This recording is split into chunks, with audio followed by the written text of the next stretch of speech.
তো আজ ছিল বৃহস্পতিবার, আর আজকে বৃহস্পতিবারের লক্ষ্মী পুজোর দায়িত্বটা আমি আমার কাঁধে নিয়েছিলাম।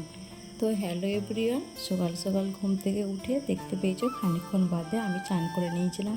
ওই তোমাদের বাজে তখন সকাল 8টা, তখনই স্নানটা করে নিয়েছিলাম। এখানে স্নান করে রেডি হচ্ছিলাম, কারণ জানো আমার মনে হয় পুজোটা না একটু সকালবেলায় করে নেওয়াই ভালো।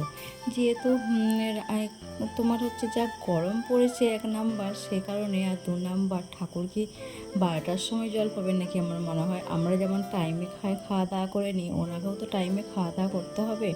ওনারও শরীর স্বাস্থ্য ভালো থাকার নিয়ে ব্যাপার আছে। আমরা শুধু আমাদের নিজেদেরটা ভাবলেই হবে, ওনারটাও তো ভাবতে হবে। আমার সেটুকু না, আমি সেরকম ধারণা নিয়ে বেঁচে থাকি। তো সেই মতন আমিও সকাল সকাল চান করে নিয়েছিলাম, যেহেতু আজকে পুজোর দায়িত্ব আমি আমার কাঁধে নিয়েছিলাম। মাকে কালকেই জানিয়ে দিয়েছিলাম আমি লক্ষ্মী পুজোটা আমি আজকেই করব। সেই মতন সকাল সকালে করে, কারণ লক্ষ্মী পুজো করতে না অনেকটা টাইম লাগে। লক্ষ্মী পুজো করা, বাঁচালি পড়া করতে অনেক টাইম লাগে, প্রায় 2 ঘন্টা তো লেগেই যায়।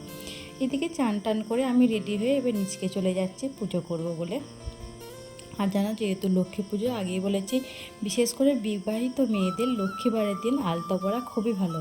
পুজোর আগে তো পড়তেই হবে, আর তাছাড়াও কোনো ধরো পুজো টুজো না করলে সেরকম আমি পড়ি না, কিন্তু পুজোর সময় অবশ্যই পড়ি।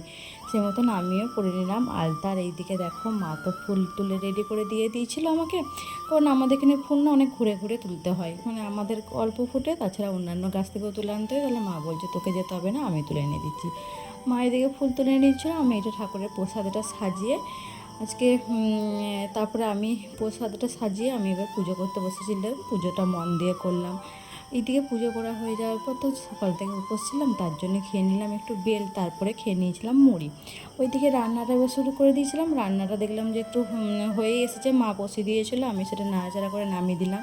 আর তারপরে এইদিকে তোমাদের দাদাভাই এনেছিল আনাজগুলো, সেগুলো ধুয়ে এবার ফ্রিজে কুড়ি রাখতে হবে তো ফ্রিজেতে, তার জন্যই সেগুলো একটু বেছে নিচ্ছিলাম। আর তারপরে আজকে দেওয়া হয়েছিল বড়ি, বর্দি ভাই বড়িগুলো তো দিয়ে দিয়েছিল, আর সেই বড়িগুলো আমি এখন যাচ্ছি ছাদে মিলতে। এরপর ছাদে তো মিলে দেখিয়ে দিলাম তোমাদেরকে বড়ি দেওয়া হয়ে গেছে।